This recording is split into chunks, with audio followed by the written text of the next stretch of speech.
Atlanta, Georgia. This summer is officially about to be on fire. Remember when Grandma used to say you had Indian in you? Well, where did the Indian go?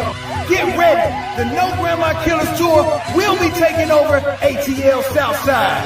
Make sure you mark your calendars for this upcoming major event. You definitely don't want to sleep on this one. Make sure you're in the building with the Wild Feathers family. We got the Sister Phoenix Moon, Tasha Sheep, Coach Crew Cut, Johnny Aborigine, Kerry Davis, Lisa Cypress, Gabriel Rich, Omar Crazy, and more surprise guests. Shout out to Chief County and Slim Bull, who will definitely be in the building with more surprise guests and the Wild Indians.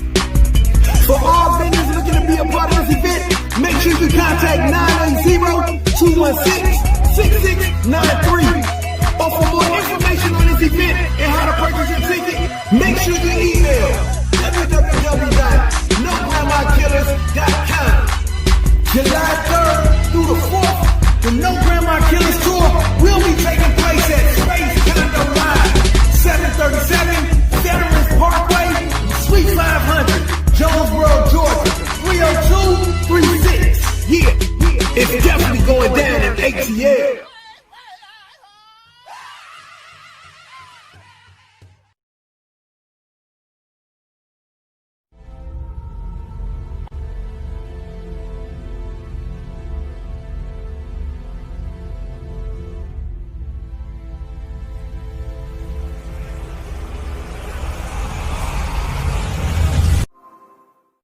The farm is a magical place.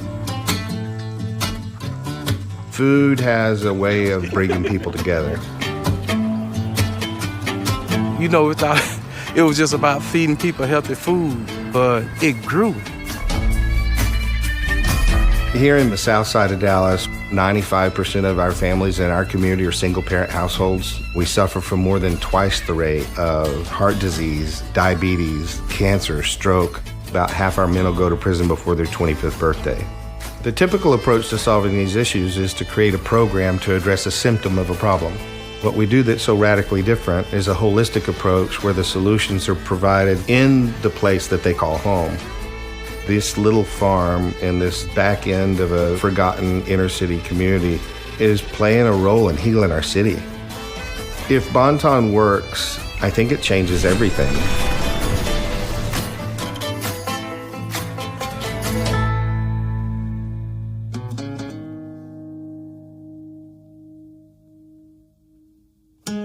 25% of all Americans are born into a place of poverty every year. And so they're born into a Bonton. Well, when I first moved down, I would always say, if there were something I could do, what would it be? And everybody I met for at least the first 6 months said jobs. We learned along the way that it was more than just about jobs. It was also about fresh food, transportation, and safe, affordable housing, and fair access to credit and education.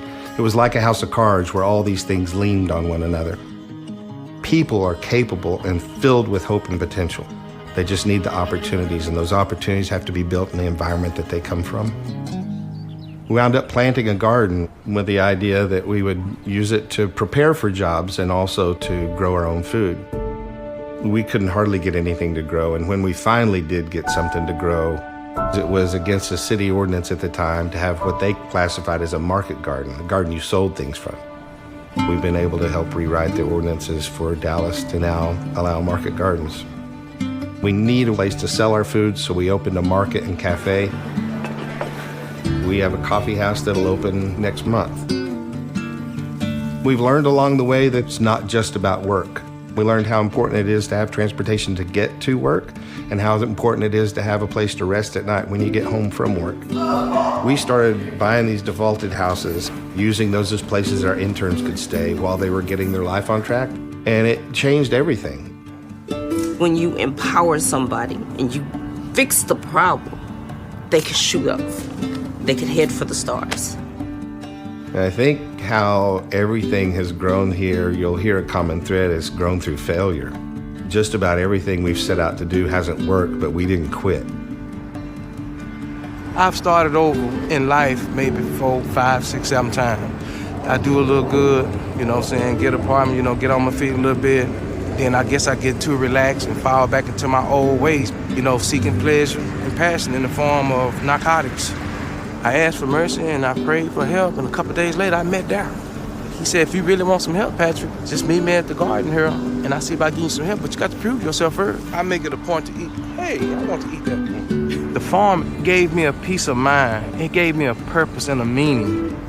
But now I have a new life, a new way of doing things, and I can't use the old way no more. We're saying in 20 years, communities like Bonton could normalize. How much better is that than building another prison? You know, how much better is that than building another homeless shelter? You know, not saying that those things don't have a place, but there should be a huge shift in investment of time and energy from the downstream measures we do to deal with people once they've fallen in the river and are drowning, and move it upstream before they fall in, and to give them the resources they need to become something special and give back to this world. How much more beautiful would that be when we do that?